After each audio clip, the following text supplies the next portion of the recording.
السلام علیکم، پرواز نیوز HD کے ساتھ میں ہوں نور فاطمہ۔ نظر ڈالتے ہیں آج کی اہم خبروں پر۔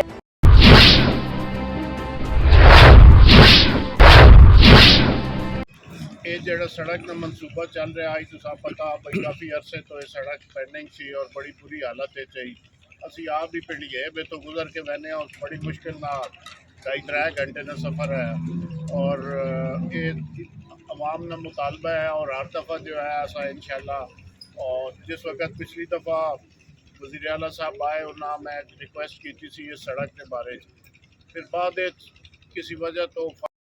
فتح جنگ ڈھوک سیدہ انٹرچینج تا ملال گاؤں تک 9 کلومیٹر کارپٹ روڈ اور ملال بس سٹاپ تادل ہیال براستہ میکی ڈھوک تقریباً 12 کلومیٹر کا افتتاح سابق صوبائی وزیر کرنل محمد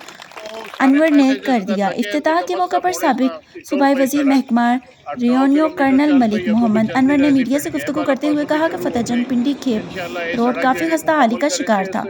اور کچھ تاخیر وجوہات کی وجہ سے ہم اس روڈ سے بخوبی واقف تھے، کیونکہ ہمارا اپنا گزر بھی اسی روڈ سے ہوتا تھا اور ہم عوام کی اس پریشانی کو سمجھتے ہیں کہ انہوں نے کس تکلیف میں یہ دن گزارے ہیں۔ عوام کی اسی پریشانی کو سمجھتے ہوئے ہم ڈھوک سیدہ انٹرچینج تا ملال تک کا کارپٹ روڈ کا افتتاح کر رہے ہیں اور باقی آگے کا بھی جلد ہی کام شروع کروا دیں گے۔ اس روڈ کی خستہ حالی اور عوام کی پریشانی کو دیکھتے ہوئے میں نے وزیر اعلیٰ پنجاب سے فتح جنگ تا پنڈی کھیپ روڈ کی خصوصی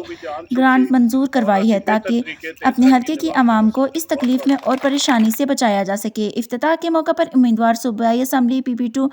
سردار ممتاز حسین ماجھیا، ملک معید خان ماجھیا، سردار اکرم حماد خان ملال، سجاد احمد شہروی، سماجی بہبود کونسل کے صدر سید وجاہت علی شاہ ہمدانی، صحافی برادری، سیاسی و سماجی شخصیات کے علاوہ اہل خانہ نے کثیر تعداد میں شرکت کی۔